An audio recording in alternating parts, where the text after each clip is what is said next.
Okay, so I kind of stumbled on the pop culture reference that I'm going to peel apart the layers to today. Like, accidentally, I was shopping at Academy this weekend just for something completely unrelated, and this shirt caught my eye, and it's made by Nike, and it says, "Think like a lady, work like a boss."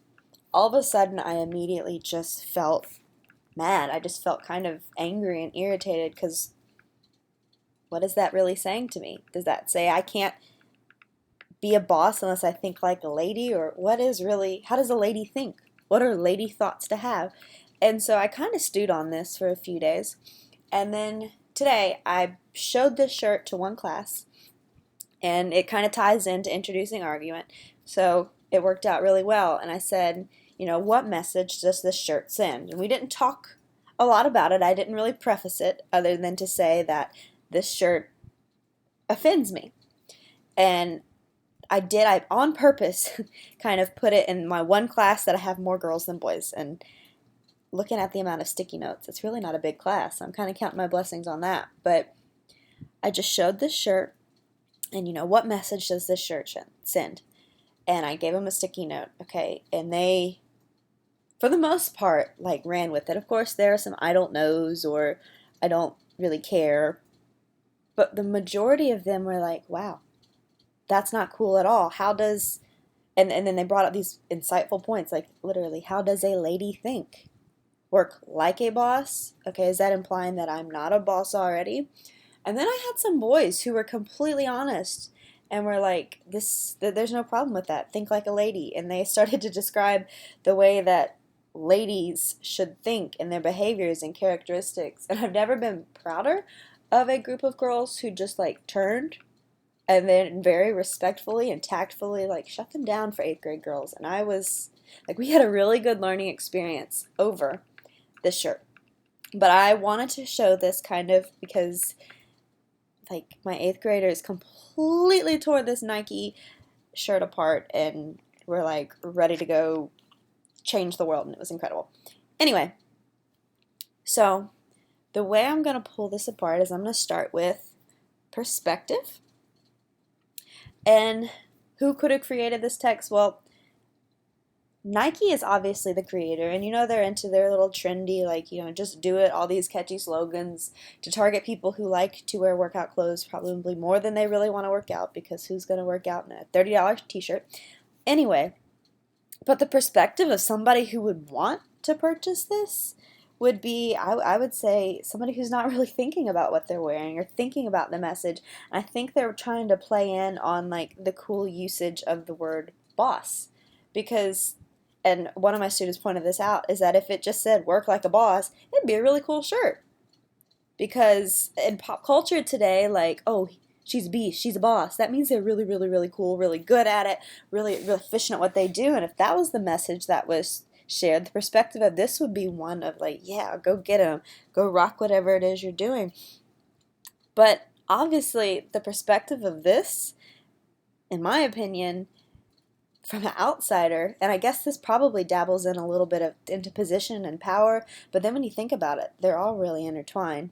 But it shows, I think, somebody who would like this shirt, number one, doesn't understand what it feels like to be marginalized by having to think, quote, lady-like thoughts, or someone who maybe already is a boss, like literally in charge of something.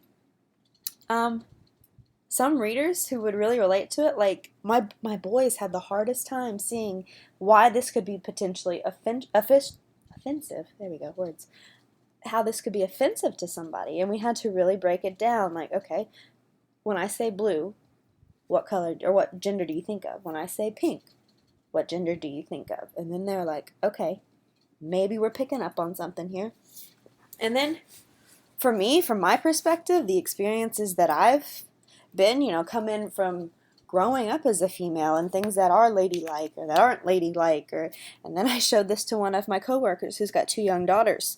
And if anybody like admonishes her daughters for burping in public, she'll be like, and then they say, that's not ladylike. Alexis will shut them down. What is ladylike? Why is burping not ladylike? And it just really puts into question, why are we putting these standards and why are we putting these constraints on genders like that? And then my experience, I'm not really a boss, but I love my boss, so would I want to work like him? Totally. Am I the boss of my classroom? Well, hopefully at most times. But the perspective of this really, really targets somebody who's not thinking about what they're reading or just kind of thinks the shirt looks cool and wants to move on. I think this shirt, this message, this style really, really hones in on position.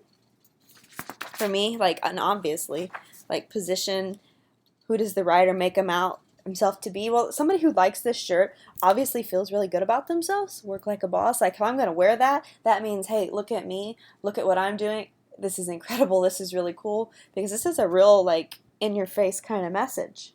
And I did have a few students who felt somewhat empowered by this, like, because the words that are bolded are lady and boss. So if you were just like running by it and seeing it, you would think that it is like, yay, female empowerment, yay, take charge, think about things. So from that position, and I guess that also, again, dabbles into perspective, that makes it seem like, okay, maybe the message isn't so bad. So it's honestly where you are literally stationed in your own life. People who might be outsiders in this are critical thinkers who literally look at this and feel enraged. Again, what in the world what is a ladylike thought? Like, we even tried to throw these around in class today, and what's a ladylike thought? Does that mean I have to think about fashion and makeup? And then again, why are those things associated with, girls? Like, who started that? And it really brings into play some, like, deep critical thinking questions. And then finally, power. Power is like the biggest component of being a human in the world, because you want to be a powerful person. You want to have power. You want to be close friends with the person who is in power. And I think the people who benefit from this, explicitly your boss, if you're the boss or you feel in control or you have this perceived notion of control, like, this shirt is totally not offensive. This message, this view on society is like, hey, okay, I'm at the gym, I'm working out, whatever.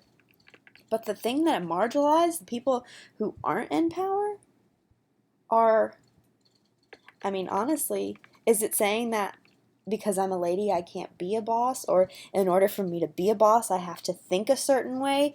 The connotations that this can take and run with is absolutely mind-blowing. And I love that it kind of just fell into my lap during this class, like this point in this class, because it really just summed it up so well.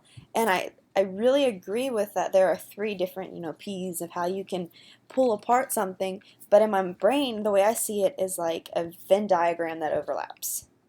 Yes, there's a clear definition of perspective. Yes, there's a clear definition of position. Yes, there's a clear definition of power, but yet there's like a middle space where it's all connected and it's all related.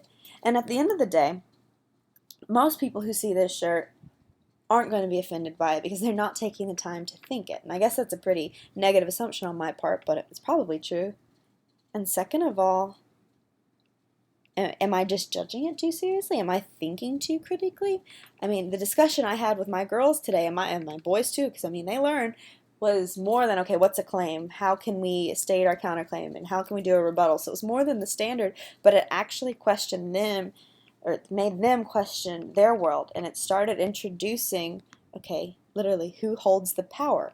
Who creates your position? How do you control your perspective so you can be able to peel apart layers like this? So I like that this is a foundational, like, teaching tool for me setting up, my class in the 3rd week of school, is that we're going to challenge what we accept as the norm, and we're going to learn how to have discussions as a class. We're going to learn how to disagree with each other, and we're going to learn how to educate somebody who has very just square-minded, I guess, because they're not thinking outside that box kind of thought process. And I love that me, as, it's my 2nd year teaching, I'm only 23, that I'm still learning the same way that my 12, 13, and 14-year-olds are learning.